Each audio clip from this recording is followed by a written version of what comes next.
Before we get into today's chat, quick one. If you're not 100% sure how your HR is really holding up, take our free HR health check.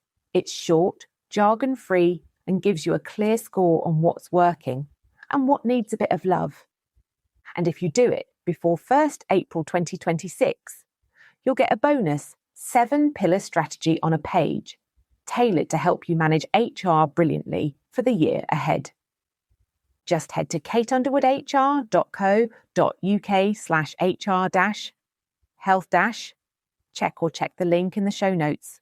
Picture this. It's Tuesday, 22nd July. I'm under a paper avalanche. Hazel has grabbed a stack of policies and is trotting round like she's doing home delivery for the filing cabinet. Here's the real question. Is your HR paperwork actually protecting you?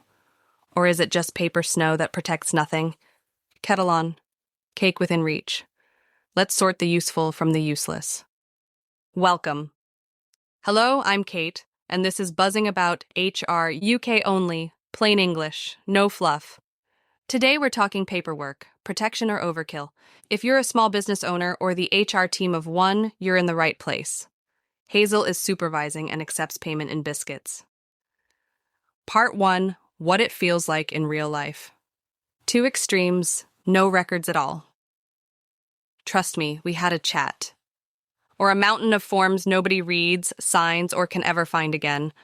The truth sits in the middle, enough to show what you did and when. Not so much that everyone gives up and guesses. Future, you will love evidence that is short, signed, dated, and findable. Everything else is confetti, pretty, but useless. Part 2, why it matters. When something goes wrong, people ask one thing, show me. Tribunal, show me the policy, show me the training, show me your meeting notes. Regulator, show me the risk assessment, show me the checks, show me the accident book. If you can't show it, in their eyes it often didn't happen. If you can show it, you're taken seriously, and conversations get calmer fast. And whatever the government decides next, more training is coming, not less. Live example from last October. The duty to take reasonable steps to prevent sexual harassment. That means you don't just stick a poster up. You run a short, punchy training session. People sign to say they attended, and you add a tiny quiz at the end so you can prove understanding. 10 minutes to learn, 2 minutes to confirm. That's culture and cover in one move. Part 3, story time. Why signatures and proof matter.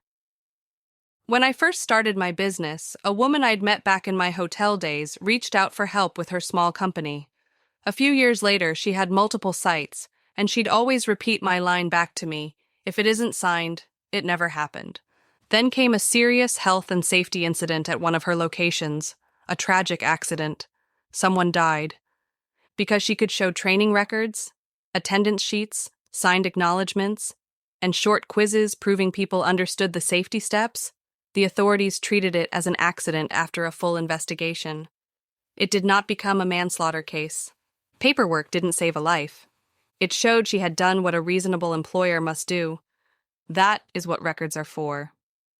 Part 4, the bare minimum legals you should actually keep. Let's keep this human and short. Give the written statement of main terms on or before day 1. Do the right to work check before they start work and keep the copy properly. Pay correctly from day 1. Give a basic health and safety induction and keep proof of training. Follow the disciplinary and grievance code from advisory, conciliation, and arbitration service. If you don't, a tribunal can uplift compensation. Keep working time and paid holiday records. Handle personal data sensibly. Only what you need, stored safely, kept for a sensible time. Remember the sexual harassment duty from October 2024. Reasonable steps include training, clear reporting routes, reminders, and proof it happened. That's enough law for today. Breathe. Part 5, your paperwork system, light edition. Enough to start, not the whole playbook. Think in 5 buckets. People basics, contract, job description, right to work copy, emergency contact, probation notes. Pay and time, hours, holiday, overtime, absences, agreed adjustments. Conduct and performance. Short notes of important chats, letters and outcomes for disciplinaries or grievances. Health and safety, risk assessments, training logs, equipment checks, accident and near-miss entries. Data and fairness, who can access what, simple retention notes, brief decision notes for big calls. One rule to live by. If a decision affects pay, safety, hours, or someone's job, write a short note and get a signature or a clear written confirmation. Part 6. Who does what when you're a small team? Most small businesses don't have in-house HR, IT, or payroll, or those bits are outsourced. This is the version that works when it's basically you, a buddy, and a couple of partners on speed dial. Owner or line manager. Send the contract and day one info. Check right to work before the start date. Keep a simple people file. Write brief notes of key meetings. Make sure health and safety training is booked and logged. Buddy or lead hand, log toolbox talks or on-the-job training. Note when someone has been shown a task safely. Accountant or payroll partner. Store personal details securely. Confirm first pay date and rates in writing. Keep hours and holiday data tidy. Health and safety advisor, if you have one. Review risk assessments and accident entries. Check training frequency and gaps. Admin or virtual assistant. File signed docs in the right folder. Chase missing signatures without drama. Everyone else. Sign what they read. Flag hazards. Record near misses. Hazel's job. Quality control on cake while I file. She is very thorough. Part 7. Paper that saves you, not drowns you. Here are the 10 pieces that actually do work. Contract and day one particulars. Right to work copy with the date and who checked it. Job description that matches the real job. Induction checklist with names, dates, and signatures. Training record that shows what, when, and proof of understanding. A tiny quiz is perfect. Health and safety risk assessments that name the controls you actually use. Accident and near-miss entries and what you did next. One-page notes for performance and conduct, signed or confirmed by email. Grievance outcome letters that show you listened, investigated, and decided. Leaver checklist with kit returned, final pay agreed, and holiday settled. That fits in one tidy folder per person and a slim set of safety files. Part 8. Mini dramas and quick fixes, the signed policy nobody follows. Manager, we have a policy. Employee, we were never trained. Fix, pair the policy with a 20-minute briefing and a signed attendance sheet. Add 2 quiz questions, store both. The verbal warning that never was. Owner, we had a chat months ago. Tribunal, show me. Fix, write a short note after any conduct or performance chat. Date it, share it, keep it. The accident with no training proof. Supervisor, I showed them on day 1. Investigator, prove it. Fix, use a simple task sign-off. Task name, date shown, who showed it, who learned it, quick tick, and signature. The harassment poster and nothing else. Team, we saw a poster. Law, reasonable steps means proper training and reminders. Fix, short course, tiny quiz, attendance list, 6-month refresher in the diary. The grievance that lives in WhatsApp.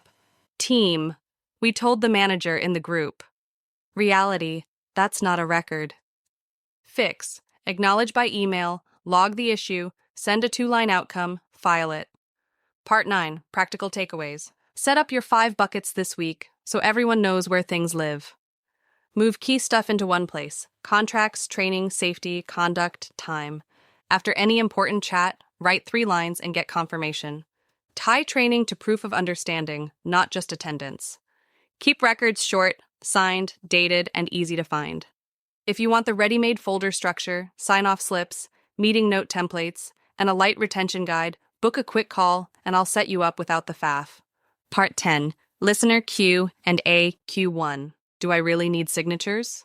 A. Yes. Signature or a clear written confirmation turns a memory into evidence. Q2. How long do I keep records? A. It varies. Safety and pay often need longer.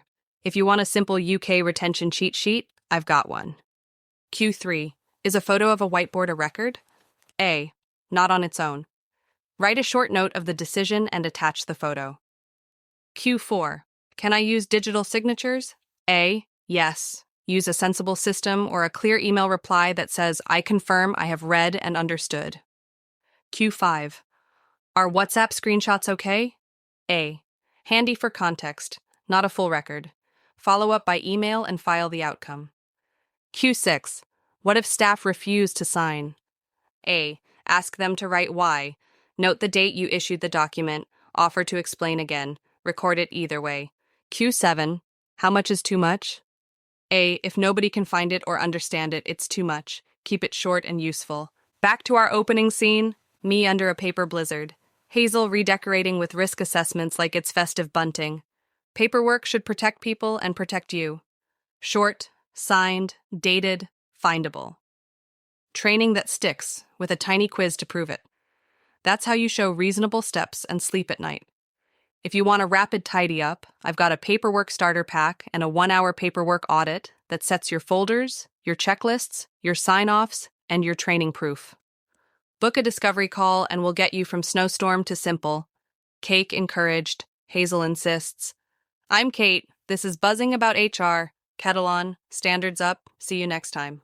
That's it for today. But if you fancy a bit of friendly HR advice in your inbox with zero waffle, come and join our newsletter.